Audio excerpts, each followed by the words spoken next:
Welcome back to the channel, it's Calorie here. In today's video I'm going over your questions, getting into some really good questions, the first ever Q&A in this channel. Let's get into it.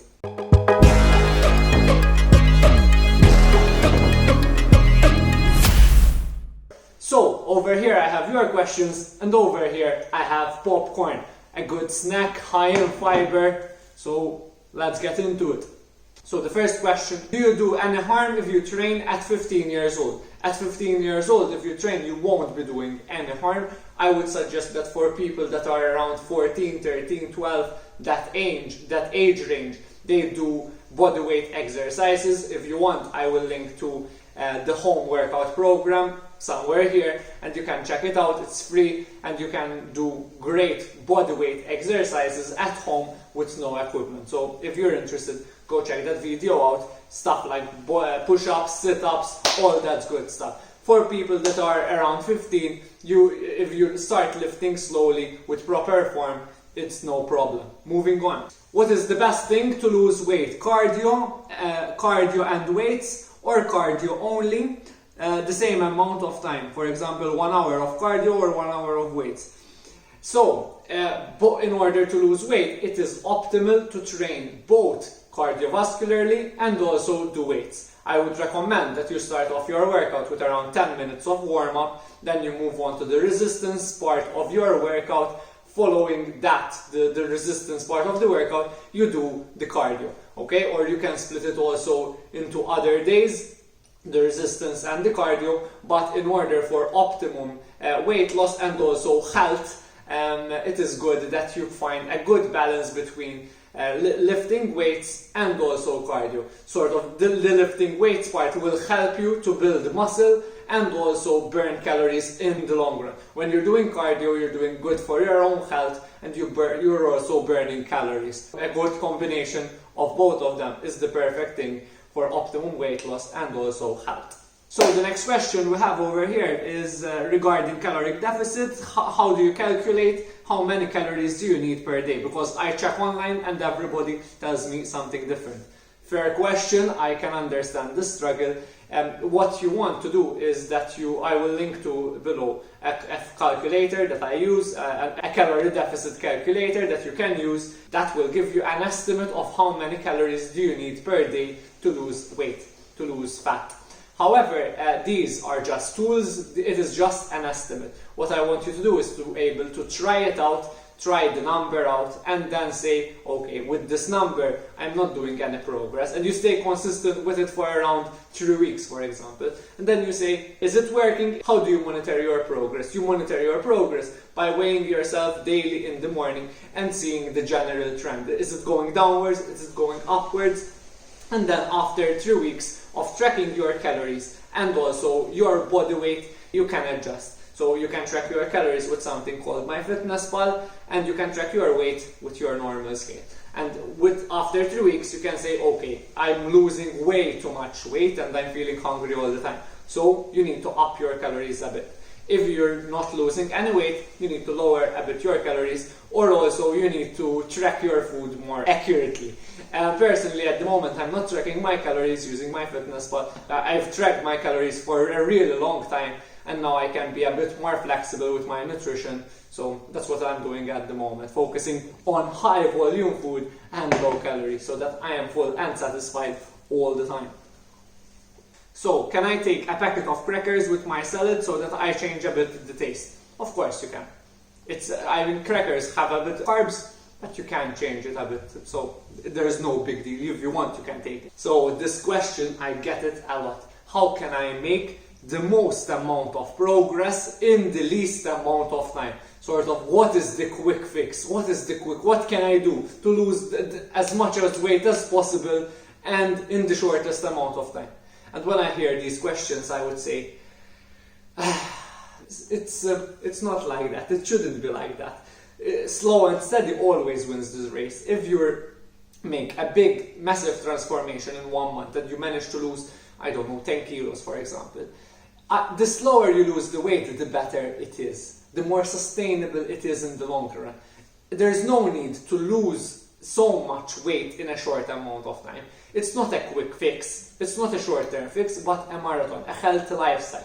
So instead of trying to lose as much as weight as you can in the shortest amount of time, rewire your brain to think that it's not the shortest amount of time, but what are the healthy habits that I can build, that I can do moving forward for the rest of my life, not just for 1 month. So keep this in mind. Slow and steady always wins the race. Okay? The next question is, how long does it take to bulk in the gym? So something which I see a lot of beginner lifters do in the gym is that they try to cut down as soon as possible. First, when you start lifting, you should focus on getting stronger and stronger and stronger, focusing on the compound lifts and building as much muscle as you can. Muscle building is a slow process. So when you're first starting out in the gym, focus on building that strength, that muscle. I'm not telling you to go all out bulking and become fat. Do a lean bulk. So stay relatively lean, close to your maintenance calories, and then build your muscles slowly. And then when you're ready to cut, you won't need to lose as much weight. So by doing that, by doing a lean bulk, focusing on getting stronger, and then just cutting down a bit when you want to cut down and have those abs revealed. But the most important thing is stick to lean bulking for as long as possible so that you build the good quality muscle, which takes time to do so. So the next question that I got isn't really a question, it is well done for the protein pancakes, they are really good, well done. So thank you very much, I appreciate that. I will link to the video of the protein pancakes recipe somewhere here so that you can check it out as well. I mean, these messages make my day, so thank you for that. The next question is, what muscles do you work in the deadlifts? So in the deadlifts you work your quads, your hamstrings, your glutes, and also your traps. So it is a leg exercise, but also your back muscles are working in the deadlifts as well.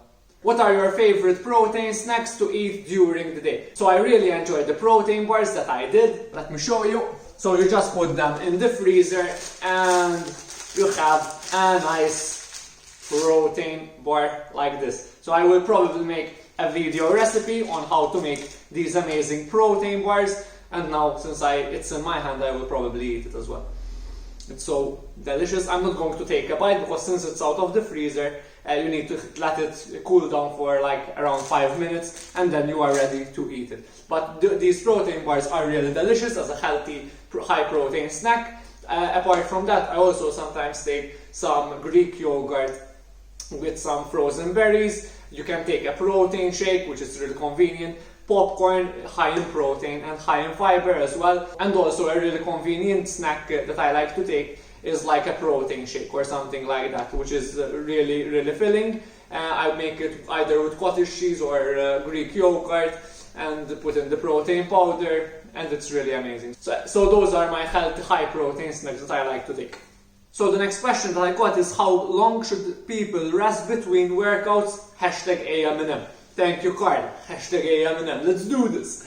That's a really good question. It depends from individual to another. Sort of, if a person is really accustomed to training, that person is able to recover from one workout to the next in a shorter amount of time. If someone is just starting to work out and has a lot of muscle soreness between one workout and the other, that person needs to rest a bit more. So that, in order to answer that question, it is really individual and there's no one answer that is the best. The most important thing with how you work out is that you hit each muscle group at least 2 times per week.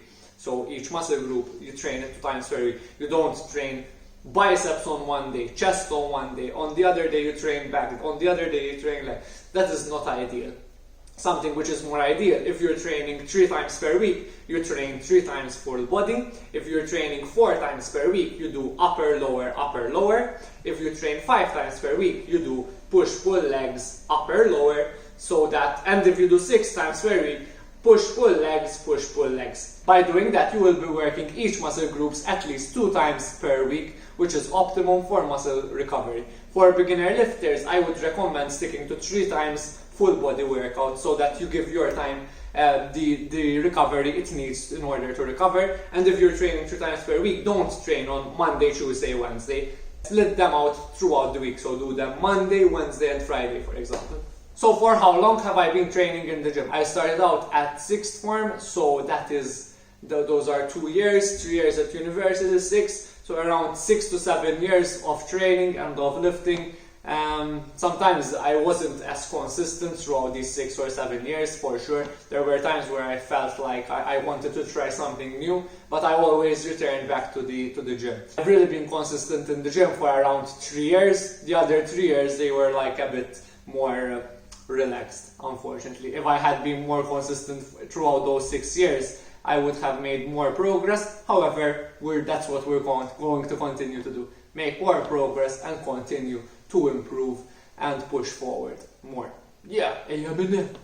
So, has the pandemic affected your training regime? Since the gyms have been shut down, unfortunately, I had to switch over to training in the house with bodyweight exercises. Then I invested some money into buying some home equipment, which I used when the gyms were closed. When the gyms opened back, I got back to training in the gym. So it has affected me, not too much, but still, I had to resort to home workouts, and I was lucky enough to have a home gym which I could use. So, how to run faster? You run faster by practicing to run faster. If you want to do something, you need to practice in order to get better at it. The more you do something, the better you become at it. So, if you are currently not running fast, you start by running slowly, then bit by bit you start running faster, and that is how you run faster. I mean, you can do different types of runs, so there are the long distance slow runs, then there are the short distance fast runs, and then there are interval training. So those are the 3 different types of runs that you can do, and also there are hill sprints which you can do, so sprint up, recover back down and sprint up. So these are all different kinds of workouts that you can do in order to challenge yourself cardiovascularly in different ways. So let's take a bite of the protein bar.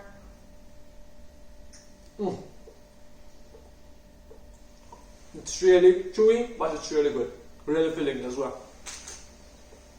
The next question that I got is compound workouts better than isolation? This is a really good question. Compound exercises, so for example the bench press, the squats, the deadlifts, the shoulder press, these are good exercises since they work multiple muscle groups at the same time. So when, for example, you're doing the bench press, apart from working your chest, you are also working the front deltoid, the front shoulder, and also you're working the tricep. So with just one exercise, you're hitting 1, 2, 3 muscle groups which are separate, which are different. When you are doing isolation work, for example, the tricep extensions, you're only hitting the triceps. And that is why you need to focus as much as possible in the beginning of the workout, especially in compound lifts. So you get stronger in the compound lifts. Then later on in the workout, you can also include isolation exercises, but the main focus should be on the compound lifts.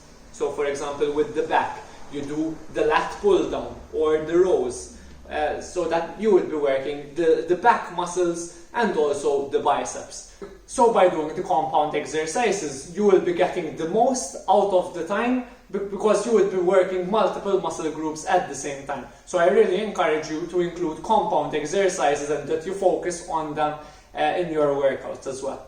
The next question is, what happens if you don't drink enough water? I'm not Google, so I checked, and there are persistent headaches, sluggish bowel function, dull skin, fatigue, weight gain, and dry mouth. And I'm obviously going to focus on that point of weight gain. When you're drinking water, you're having 0 calories. 0. There's 0 calories. So, normally I have this bottle, now it's empty. But I always have that bottle with me, and when I see it, I remember to drink some water.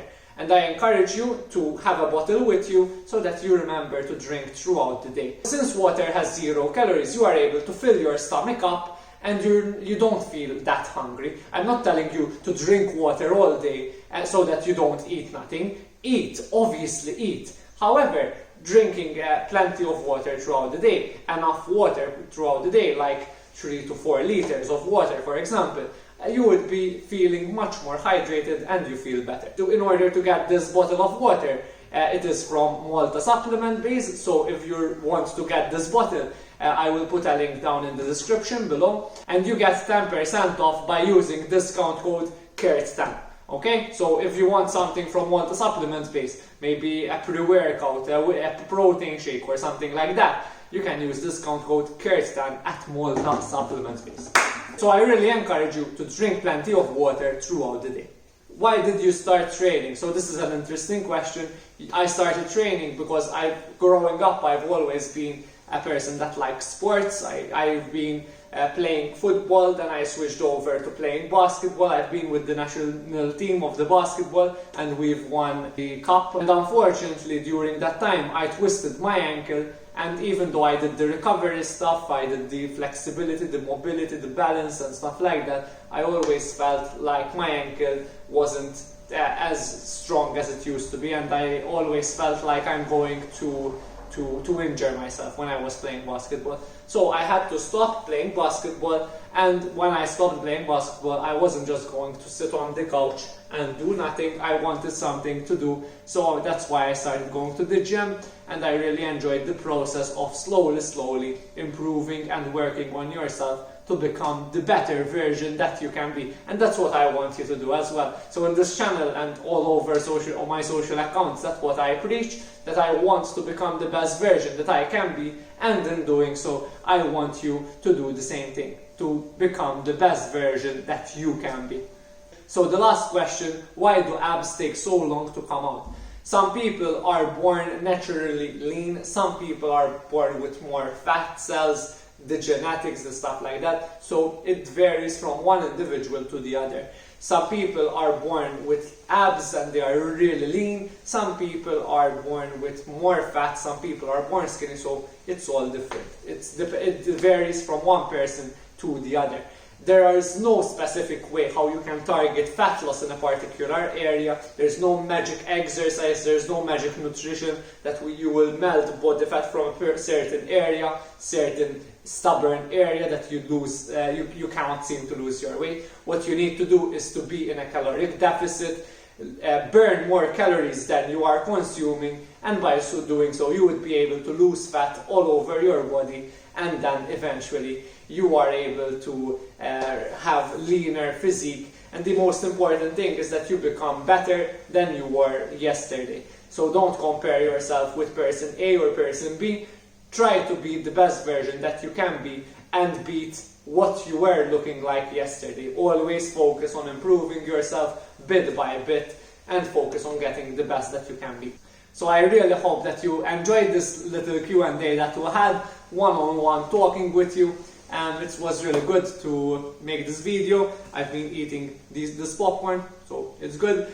And also, thank you very much. I really appreciate every one of you that has clicked that subscribe button, and I really appreciate it from the deep of my heart, and I'm honestly really grateful, and it would really mean the world to me if you can click that subscribe and the bell icon so that you don't miss any of the future videos. If you watched till the end, I really appreciate it. Give the video a thumbs up. If you have any other questions that you want me to answer in the next Q&A, drop them down below in the comment section.